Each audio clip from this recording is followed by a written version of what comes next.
could tell him I said it. Leave your bitch alone. She was posting some pictures. I was like, Jesus. I just think it's funny with Fashion Week. Like, we've ruined every dope thing that gets attention. The world. Okay. Art Basel was about art. That changed pretty fucking quick. It's about escorts now. Fashion Week was a cool thing for people that generally cared about fashion, cared about the brands, come from that industry, love that type of shit. Mm-hmm.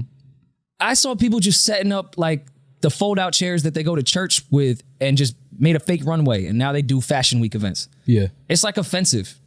It's because everything is so visual now. You don't have to be at Fashion Week to see what's going on and to see the new looks that are coming out and everything. So I think that everything is more about presentation now. It's more visual stuff. It's more, everybody doesn't have to have their hand in everything. Yeah, no, I agree. If I don't know shit about Art Basel events ain't gonna be my thing. I'm not gonna just take advantage of that there's a lot of people over there that are gonna spend money and I'm gonna exploit it and ruin it. Fashion Week is the same thing to me. Mm-hmm. Though the fashion world is very snobby and it definitely has its problems like every other part of the world, but it's just, dog, don't throw on dirty A1s and then make a place for people to walk back and forth and now you're part of Fashion Week.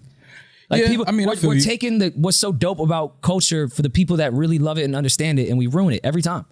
I feel you. That's why I said I was trying to, stay as far away from it as I could. And not only was it Fashion Week, it was also the VMAs as well.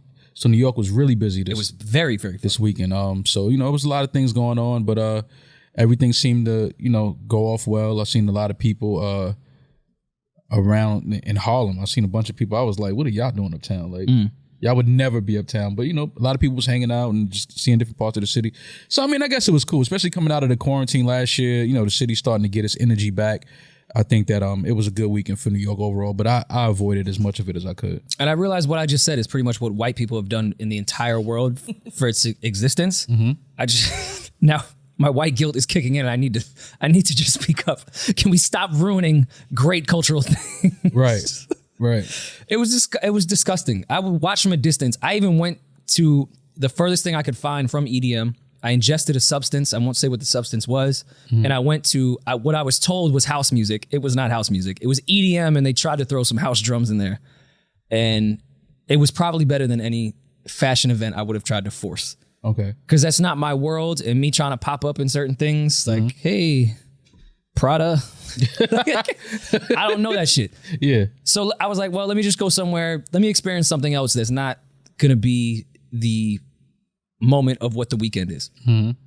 And I took some drugs and I went to a sea of other people that were taking drugs. Mm-hmm. And I heard the same beat for 7 hours. Oh, yeah. Sounds like and it felt like 7 minutes. Yeah. He was outside for 10 hours. I found out more about myself. Yeah. I think I understand this EDM. They call it house. Maybe it's just because I have a different appreciation for house that I don't consider that a lot of that electronic stuff now, house music, but it blends. Yeah. All genres blend now. Yeah. I found out, I think I understand why they just let the same beat ride for hours upon hours. Mm-hmm. You need that type of time on those types of substance to like really learn about yourself. Mm-hmm. And if you get a quick distraction during your thought, it throws it off. It'll go away. Yeah. You'll move on to something else. Right. So at least I can focus on the same percussion and the same sweat that I might have been half naked at Brooklyn Mirage. Yeah.